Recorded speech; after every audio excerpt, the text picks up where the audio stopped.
அன்பானவர்களே, நபிகள் நாயகம் ஸல்லல்லாஹு அலைஹி வஸல்லம் அவர்கள் மீது சஹாபாக்கள் வைத்த பிரியத்திற்கு உதாரணமாக ஒரு சம்பவம். ஹிஜ்ரி 6ஆம் ஆண்டு நபி ஸல்லல்லாஹு அலைஹி வஸல்லம் அவர்கள் மதீனாவிலிருந்து உம்ரா செய்வதற்காக வேண்டி 3000 சஹாபாக்களோடு மக்காவை நோக்கி செல்கிறார்கள்.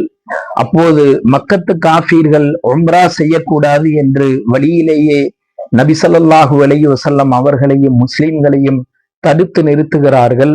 அப்போது நடந்த உடன்படிக்கை தான் ஹுதைபியா உடன்படிக்கை.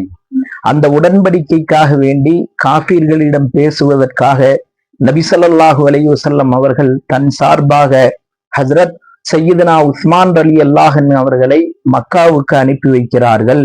ஹஜ்ரத் சையதுனா உஸ்மான் ரலியல்லாஹு அன்ஹு அவர்கள் நபி ஸல்லல்லாஹு அலைஹி வஸல்லம் அவர்கள் சொன்ன செய்திகளை தூதாக காஃபீர்களிடம் பேசி வருவதற்காக வேண்டி மக்காவிற்கு செல்கிறார்கள். பேச்சுவார்த்தைகள் எல்லாம் நிறைவு பெற்று மக்காவிலிருந்து ஹஜ்ரத் உஸ்மான் ரலியல்லாஹு அன்ஹு அவர்கள் திரும்ப எத்தனித்த போது அந்த மக்கத்து காஃபீர்கள் ஹஜ்ரத் உஸ்மான் ரலியல்லாஹு அன்ஹு அவர்களை இஸ்லாத்திற்கு முன்பும் சரி இஸ்லாத்திற்கு பின்பும் சரி மிகவும் அவர்களை மதிக்கக்கூடியவர்களாக இருந்தார்கள். எனவே அவர்கள் மக்காவிலிருந்து புறப்பட்ட போது அந்த மக்கத்து காஃபீர்கள் சொன்னார்கள், உஸ்மான் அவர்களே, நீங்கள் தான் மக்காவுக்கு வந்து விட்டீர்களே, உம்ரா செய்யாமல் காபத்துல்லாவை தவாப் செய்யாமல் ஏன் செல்கிறீர்கள்?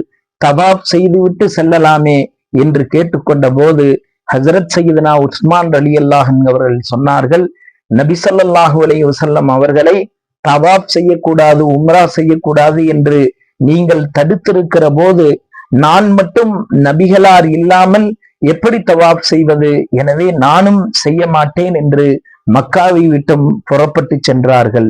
அன்பானவர்களே, நபியவர்களுக்கு கிடைக்காத ஒரு வாய்ப்பு, நபியவர்கள் செய்யாத ஒன்றை அவர்கள் இல்லாமல் நான் செய்ய மாட்டேன் என்று சொல்லும் அளவுக்கு சஹாபாக்கள் நபிகளாரின் மீது பிரியம் வைத்திருந்தார்கள். அது போன்று பிரியத்தை அல்லாஹ் நமக்கும் தந்தருள்வானாக.